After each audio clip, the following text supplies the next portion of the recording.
you guys are looking to pick yourself up some cheap Microsoft points, PSN cards for the new team of the season coming out soon, check out g2a.com. Also, if you want to get some cheap PC games, they're perfect for it. Check the links in the description down below. Cheap for Football Manager, CSGO, and all that great stuff.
We have Klein, but it's just really good depth, and he's a great player for the future for them.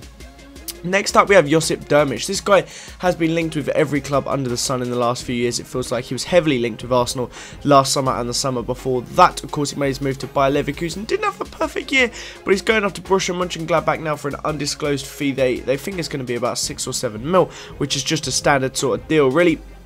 Very young player, Swiss international, has had some great international tournaments, and it's going to be interesting to see how he gets on at Borussia Mönchengladbach. Next up, we have Joselu, I don't really know how you say it. He has joined up with Stoke for £6 million. They do kind of seem to like their Spanish players at the moment. They have quite a few going on. There's Muniesa, Boyan, obviously Joselu. I think there's one more in the defence, and I can't remember who it is off the top of my head. But they do seem to love their Spanish players at the moment, and hopefully it pays off for them. Stoke are really trying to change from that long ball side to actually a bit more of a technique based squad, and I like it a lot. Next up, we have Juanmi, another Spanish based player. He's made his move to Southampton for about $1 million less than Joselu, for 5 mil.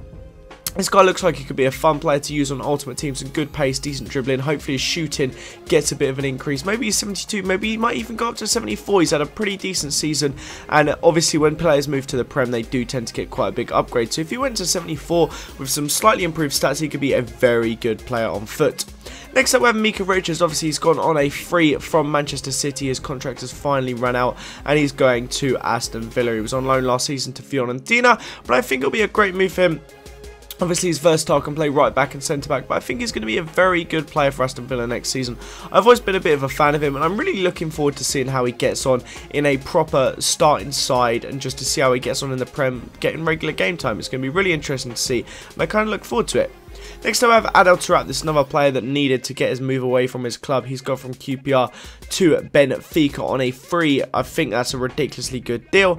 Of course, he was kind of wasting away at QPR, but I think finally he can go to a club where hopefully he's not as lazy as he has been in the past, and he can actually get a work ethic going. He could be an incredible player for Benfica. If you go back to his last season in the Championship, like the one before, the most recent, he was such a good player. Just before QPR went up, it would be great if we went back to it. Next up, we have Kieran Trippier. Spurs have been a bit busy with defensive players this window so far, and they picked up Trippier for 3.5 million. I think it's a good little signing, if I'm honest. Obviously, their defence has been a bit shoddy recently, and Trippier could be a player that could bring in a bit of solidity. Despite going down, Burnley's defence wasn't all that horrendous, and I think Trippier could be a good little player, and of course he's English, which is key in the Premier League, and for 3.5 mil, I think it's a bit of a steal.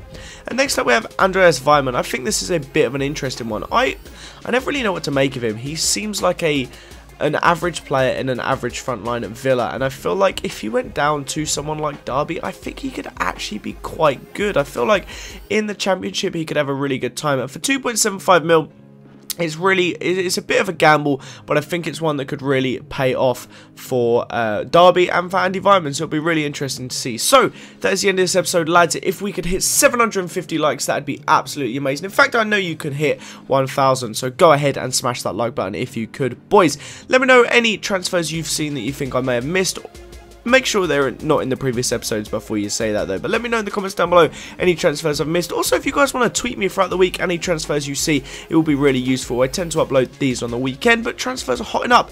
We might make it twice a week. I hope you guys did enjoy it. Smash the like button if you did. Subscribe to this channel if you're new around here. Have a fantastic day, and I will see you all next time. Bye guys.